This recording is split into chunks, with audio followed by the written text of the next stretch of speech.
Assalamualaikum warahmatullahi wabarakatuh. Bertemu dengan saya Muhammad Hanif Hananto, mahasiswa Pendidikan Bahasa Indonesia STKIP Hikmah Surabaya. Pada kesempatan kali ini saya ingin membahas tentang teks resensi.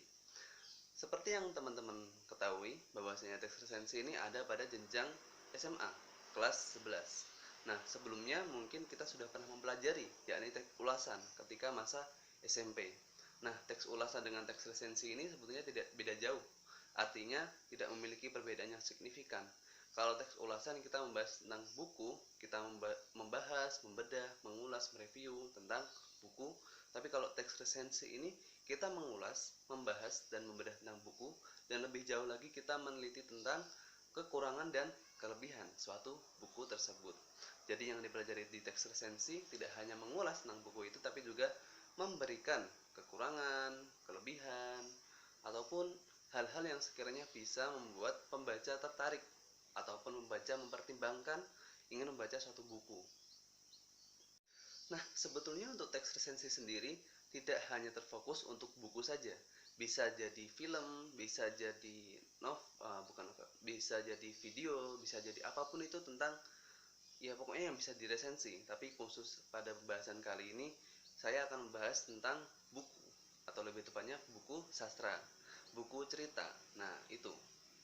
Jadi ada beberapa struktur pada teks resensi.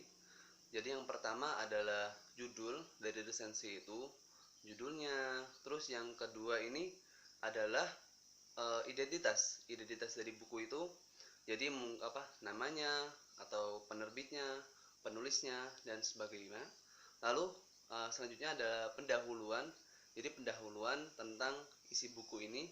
Terus yang keempat ada isi ataupun inti dari resensi ini. Kemudian yang selanjutnya ada kelebihan.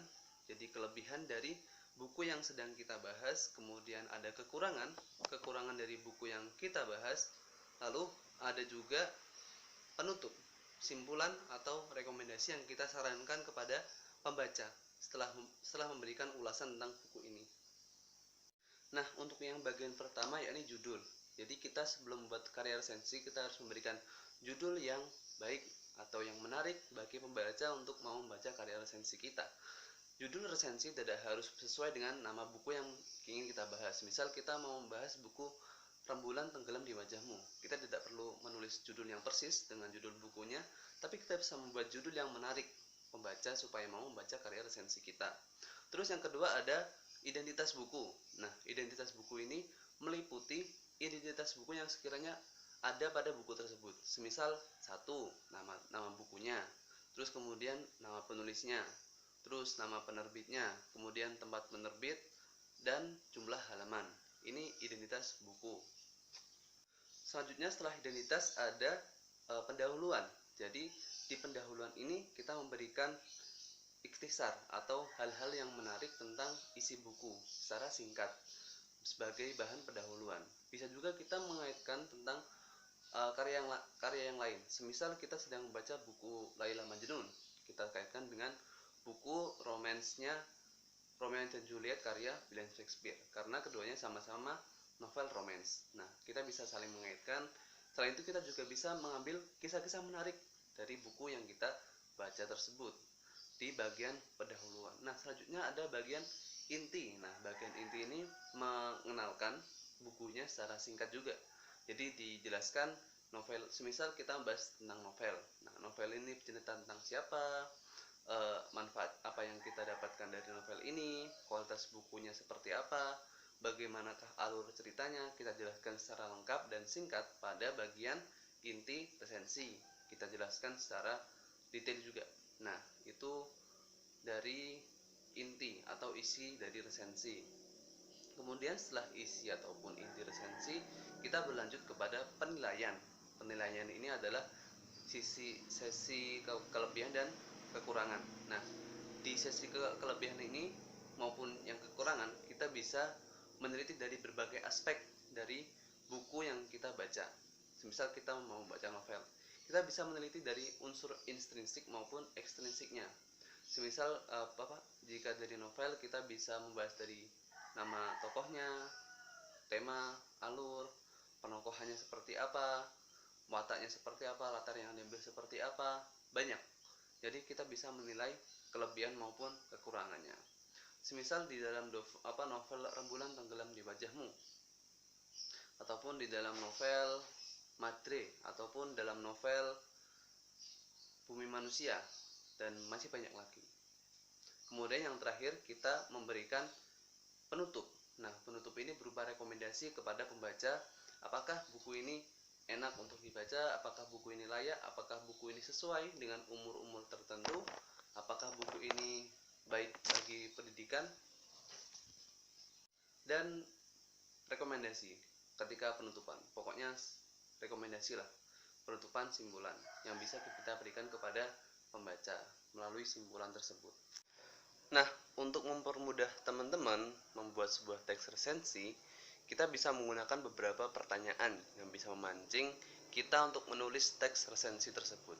Semisal jika kita ingin menulis teks resensi tentang kumpulan cerita, baik itu novel, cerpen, atau buku teks tentang cerita, fabel, dan sebagainya, dongeng, kita bisa menggunakan beberapa pertanyaan. Semisal jika kita ingin menuliskan tema, kita bisa menanyakan tentang apakah tema dari cerita yang dibawa di buku tersebut, dan apakah tema itu sah dan merupakan kebenaran yang ada pada kondisi masyarakat secara umum. Nah, kita bisa menggunakan pertanyaan seperti itu. Kemudian mengenai alur, nah mungkin bisa menggunakan pertanyaan dengan pola apakah yang terbentuk dalam cerita tersebut. Nah, apakah peristiwa-peristiwa yang diambil dalam cerita benar-benar sesuai dengan pola alur yang ada dalam buku. Terus, apakah hubungan-hubungan yang ada pada peristiwa tersebut berkesinambungan dengan pola maupun alur yang diambil dengan cerita yang ada pada buku tersebut. Kemudian, mengapa suatu peristiwa itu kadang lebih menonjol daripada peristiwa yang lain. Nah, itu bisa kita cari sebagai proses untuk menulis alur, menjelaskan alur yang ada pada buku tersebut. Kemudian mungkin latar. Nah, berkaitan tentang latar, kita bisa bertanya dengan di mana dan kapankah peristiwa tersebut terjadi.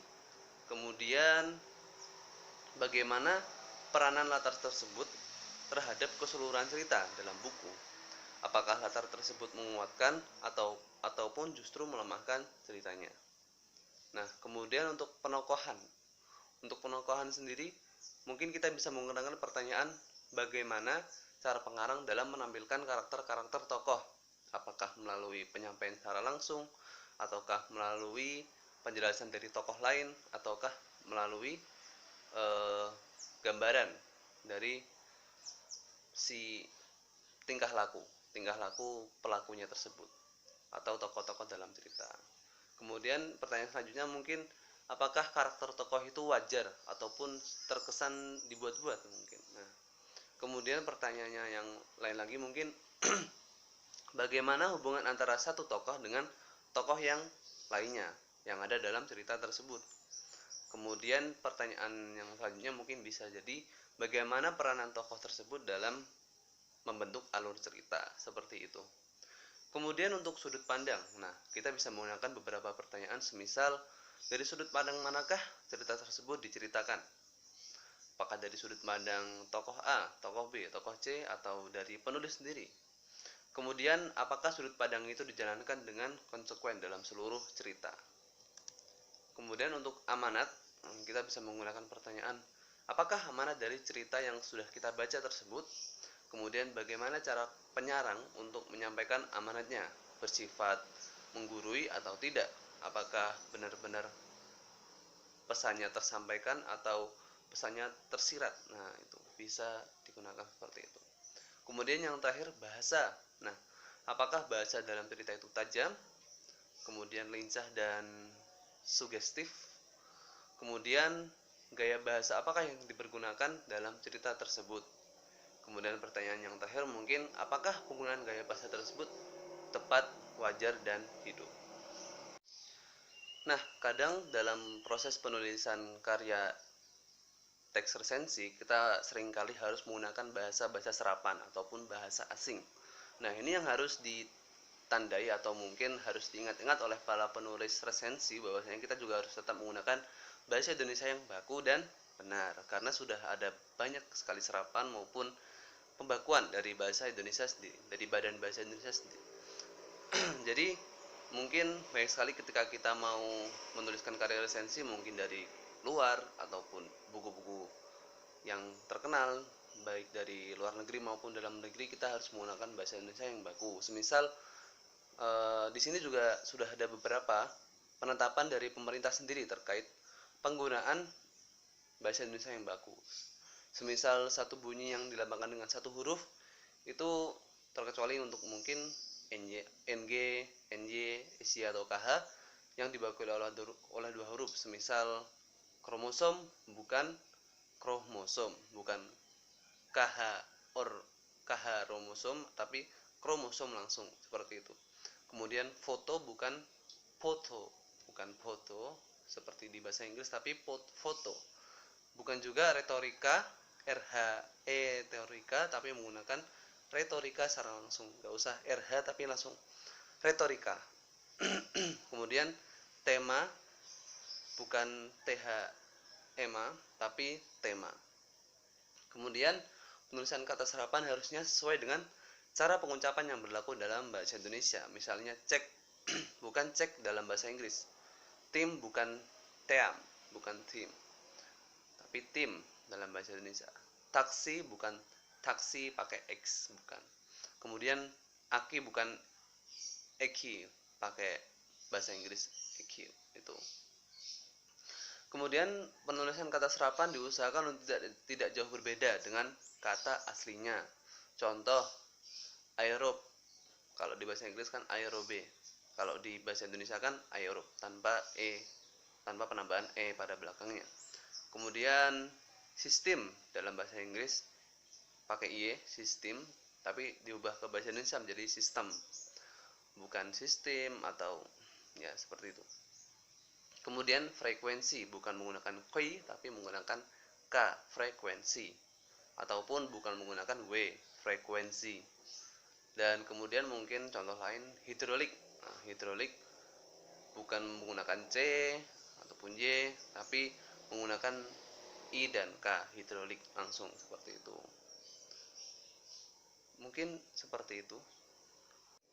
Nah, sebagai penutup saya ingin mengingatkan kembali bahwasanya teks karya resensi ini dibuat untuk menarik minat pembaca untuk membaca buku yang kita sarankan, untuk memberikan semacam evaluasi, semacam penilaian, kritikan maupun apapun itu yang berfungsi untuk memberikan ketertarikan bagi pembaca untuk membaca buku yang kita sarankan. Dan resensi ini ditulis untuk menarik khalayak umum baik dari golongan anak sampai golongan dewasa. Dan unsur persuasif ini sangat ditonjolkan dalam karya resensi ini karena tujuan kita untuk menarik minat para pembaca, untuk mengulas buku secara sangat dengan ringkas tapi juga detail, dan juga untuk menarik minat pembaca, seperti itu. Dan juga teks resensi ini untuk turut mengapresiasi dan juga bisa sebagai pengantar maupun pemandu bagi para pembaca yang ingin membaca buku yang kita sarankan, sehingga para pembaca yang ingin baca buku tidak tersesat maupun salah kaprah dalam memahami buku yang kita sarankan. Mereka bisa lebih memahami buku dengan mendalam dan terbimbing dengan adanya resensi yang kita tulis. Seperti itu. Mungkin jika ada yang ingin ditanyakan silahkan tulis di kolom komentar, ataupun kritikan maupun saran silahkan diberikan kepada saya. Kritikan maupun saran itu merupakan penolong bagi saya untuk bisa membuat video yang lebih baik dan lebih menarik. Cukup sekian. Terima kasih. Jangan lupa di like dan subscribe my channel. Terima kasih. Assalamualaikum warahmatullahi wabarakatuh.